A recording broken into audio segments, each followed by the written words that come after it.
بسم اللہ الصلاۃ والسلام علی رسول اللہ وعلی آلہ وصحبہ ومن والا ربی اشرح لی صدری ویسر لی امری واحلل عقدۃ من لسانی یفقہوا قولی۔ تمام تعریفیں اس رب کائنات کی ذات پاک کے لیے کہ جس کے قبضہ قدرت میں تمام جہانوں کے تمام نظام ہیں۔ لاکھوں کروڑوں درود نبی اکرم صلی اللہ علیہ وآلہ وسلم کی ذات اور ان کی آل پر۔ ہمارے رمضان کی خصوصی نشریات رمضان مہربان میں آپ کو خوش آمدید۔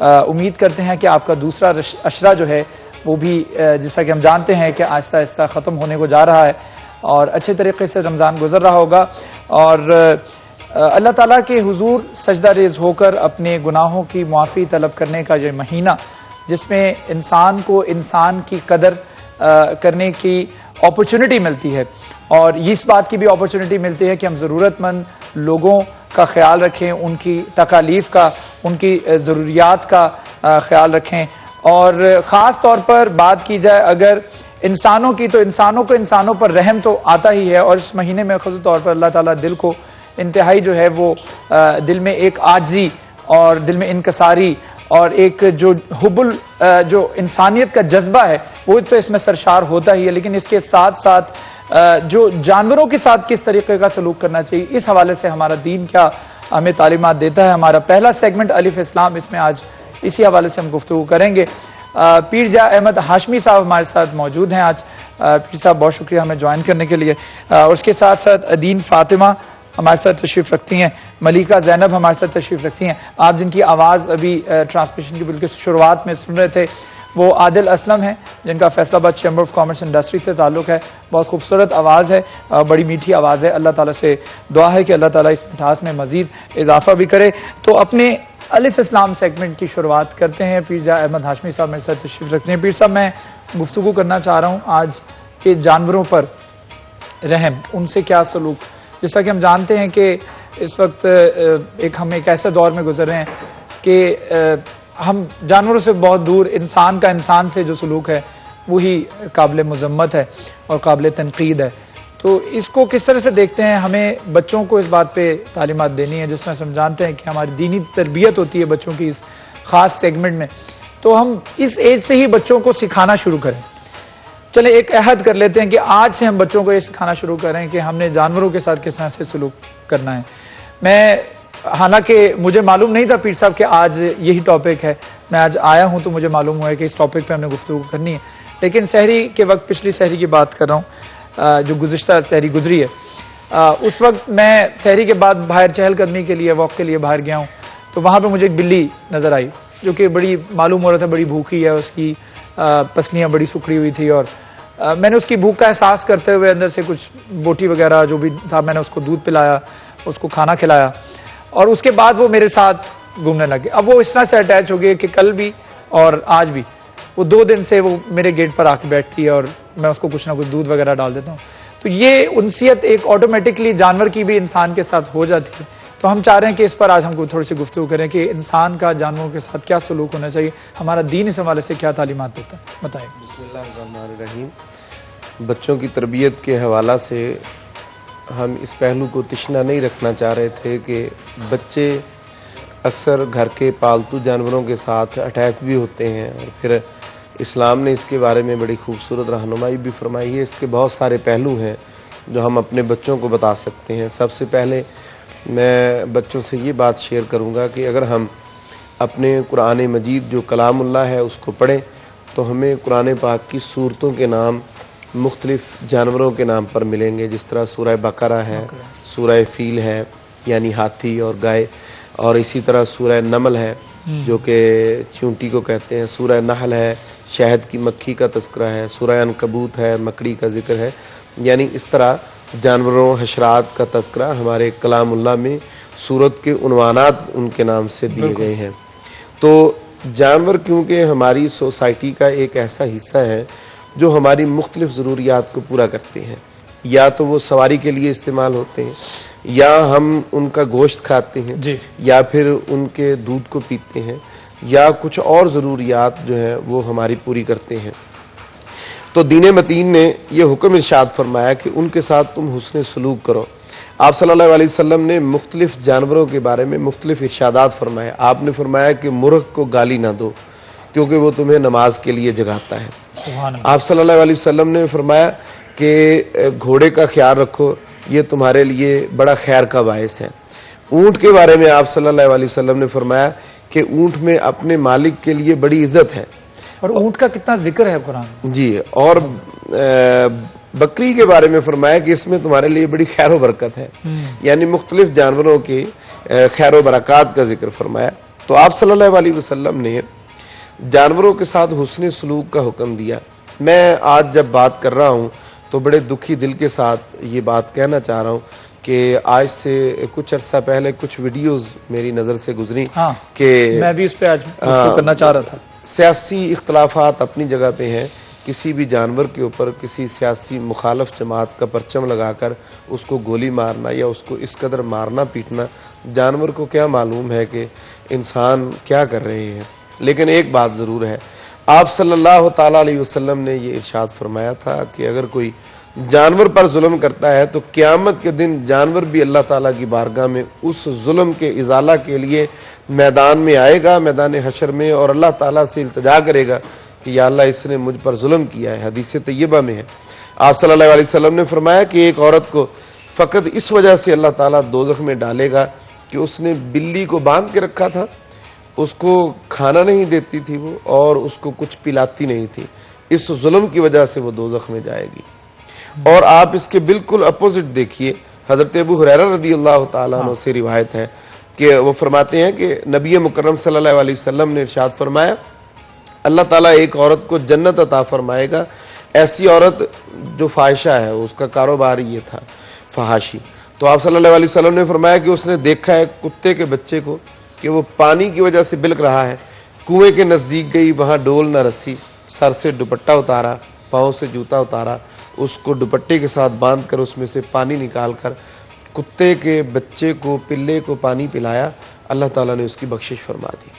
آپ اس کو ذرا کمپیریزن کریں. ایک طرف وہ ہے جو جانور پہ ظلم کرنے پہ دوزخ جا رہی ہے، ایک وہ ہے جو گناہوں کے باوجود جانور پر رحم کرنے پر اسے جنت کی بشارت دی جا رہی ہے، اور سید الانبیاء اس کی بشارت کی سند پر مہر لگا رہے ہیں. تو اسلام نے جانوروں کے ساتھ حسن سلوک کا حکم دیا. اور آپ صلی اللہ تعالیٰ علیہ وسلم ایک مرتبہ آپ نے دیکھا ایک خچر پر 3 آدمی سوار تھے، تو آپ صلی اللہ علیہ وسلم نے ان کو روکا اور منع کیا. آپ نے فرمایا کہ جانور پر اتنا بوجھ ڈالو جتنا وہ اٹھا سکتا ہے اور برداشت کر سکتا ہے. آپ جانتے ہیں کہ دور رسالت میں آپ صلی اللہ علیہ وسلم میں جب سفر کیا کرتے تھے تو اس سفر میں ایک جانور 3 کے حصے میں آتا، لیکن 3 سوار نہیں ہوتے تھے. سوار ایک ہوتا تھا، 2 ساتھ چلتے تھے. ان کے وقت کا تعین تھا، اتنی دیر آپ سوار رہیں گے، پھر اتنی دیر آپ سوار رہیں گے، پھر اتنی دیر آپ سوار رہیں گے. یا زیادہ سے زیادہ اس پر 2 سوار ہو جاتے تھے. آپ صلی اللہ علیہ وسلم کے پاس کچھ روایات ایسی ہیں کہ آپ کے پیچھے ایک بچہ یا صحابی وہ سوار ہے. یعنی جانوروں پر ان کی طاقت سے زیادہ بوجھ ڈالنا. آج ہم دیکھتے ہیں گدا گاڑی ہے یا اونٹ وغیرہ والی ریڑھی ہے تو وہ اس قدر زیادہ اس کے اوپر بوجھ ڈالا ہوتا ہے کہ وہ ان کی برداشت سے باہر ہوتا ہے. اسلام اس بہیمانہ سلوک کا کبھی بھی کسی طرح سے بھی اس کی حمایت نہیں کرتا، بلکہ آپ صلی اللہ تعالیٰ علیہ وسلم نے دیکھا کہ ایک جانور کے چہرے کے اوپر داغا ہوا تھا. لوگ نشان لگاتے تھے، جس طرح آج کل بھی بہت زیادہ جانور ہوں اکٹھے چرتے ہوں تو وہ اپنے جانوروں کے اوپر ایک نشان لگاتے ہیں جلا کر کہ یہ ہمارا جانور ہے، مکس نہ ہو جائے. تو اس کے چہرے کو داغا ہوا تھا. آپ صلی اللہ علیہ وسلم نے فرمایا جی چاہتا ہے قصاص کے طور پر تیرے چہرے کو داغ دوں. استغفر اللہ. جانور کے چہرے پر مارنے سے منع کیا. ٹھیک ہے، چہرے پر بھی مارنے سے منع کیا ہے، اس سے حسن سلوک کرنے کی بھی ہدایت رسول اللہ صلی اللہ علیہ وسلم نے کی ہے. بچوں سے گفتگو کرتے ہیں، بچوں کو بھی انوالو کرتے ہیں. بچوں کیسے ہو آپ؟ ٹھیک ہو آپ کون سی کلاس میں ہو؟ میں 6 میں ہوں. آپ 6 کلاس میں، اور آپ بیٹا؟ 3 کلاس میں. آپ تو ماشاءاللہ چھوٹی سی ہیں. کیسا چل رہا ہے رمضان آپ کا؟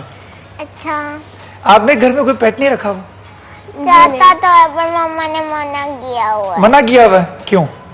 کیونکہ ان کو وہ نہیں پسند. اچھا پسند نہیں کرنا نہیں. اچھا کیئر کرنا پڑتا ہے، بہت زیادہ ٹائم دینا پڑتا ہے، اور قید کرنا بھی بری بات. اور قید بھی کرنا پڑتا ہے، ظاہر بات ہے. لیکن اکثر دیکھا ہم نے گھر میں بلیاں تو بہت پسند ہوتی ہیں. آپ کو بلی پسند ہے؟ مجھے پسند ہے